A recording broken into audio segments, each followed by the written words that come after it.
અમદાવાદના AMA auditorium ખાતે યોજાયેલ કાર્યક્રમમાં સર્વોત્તમ શ્રીરામ પુસ્તકનું વિમોચન કરવામાં આવ્યું।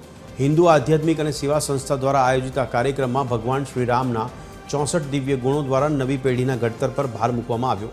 આજના આધુનિક યુગમાં મૂલ્યનિષ્ઠ જીવનશૈલી અપનાવવા માટે આ પુસ્તક માર્ગદર્શક બનશે।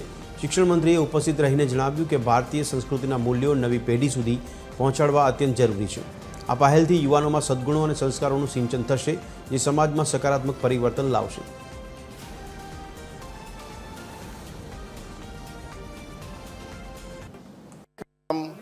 એવું છે કે ભગવાન રામના 64 ગુણો આમ કહીએ છીએ આપણે કે ભગવાનની 64 કલાઓ હોય છે, એવી જ રીતે ભગવાનના 64 ગુણો ઉપરની એક સચિત્ર પુસ્તક આપણે એનો વિમોચન કાર્યક્રમ કરીએ છીએ।